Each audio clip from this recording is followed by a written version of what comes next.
For my students, what I found out is they try to be competitive with each other. And when it comes to the running record, they get nervous because they think that they're making mistakes and that they're going to be made fun of. Especially with my 3rd and 4th graders, having this barrier here allows them to have some sort of privacy as they're doing the running record. I can still see what the other 3 are doing while I'm taking the running record on the student who's doing the reading at that point. It seemed to have eased anxiety, and they like having it there. Miss Dimple took her fun club to the post office. "Let's mail these letters," she said. "I need 3 stamps," Miss Dimple said to a worker. Miss Dimple put the stamps on her letters. Then she put the letters in a spot. "Where are the letters now?" asked Rich. "Here they are," said the worker. "They are here in this bin. The bin is for letters in zip code 04021. This is the zip code for our town," Miss Dimple said. "All the mail with that zip code goes to people in this town." A running record is just the same. So it's all the words that's in the book.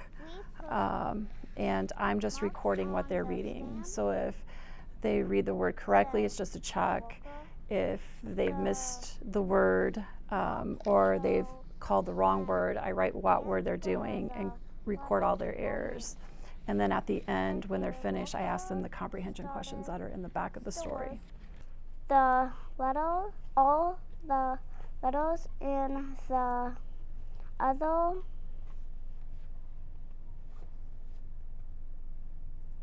mail into place, said Miss Dimple. "How do people get the letters?" asked Dana. "Some people have mailboxes here in the post office," said the worker. The worker showed them a truck. "Some people have mailboxes at their houses," she said.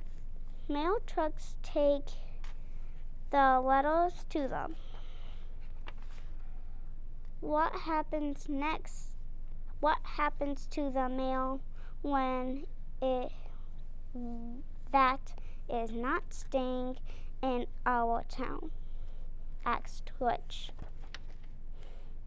"That mail goes to a big building," said the worker.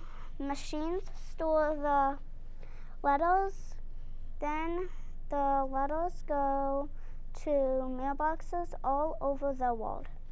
"Look in your mailbox tomorrow," Miss Dimple said. "You might get a surprise." And they did. The end. Well done. So now that you have finished reading, think about what you read and tell all the important things that happened in this book.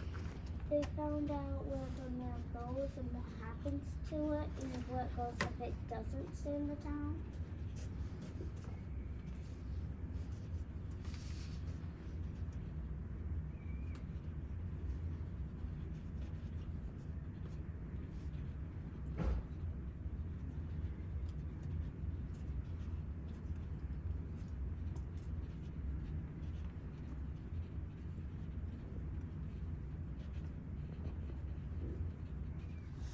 Where the mail goes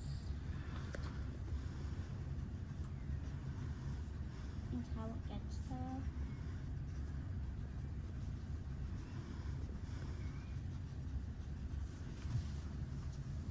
How do you think the children felt when they looked in their mailboxes the next day? Excited and surprised and happy, because they were happy. How I could tell is because they were smiling. So they were happy that they got a little surprise from the teacher. Turn to the last page of the book.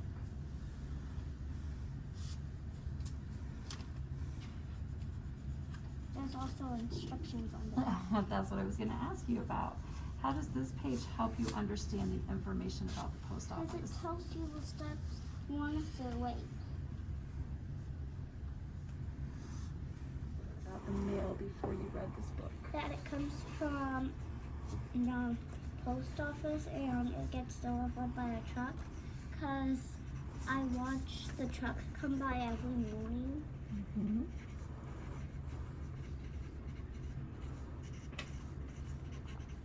What did you learn new?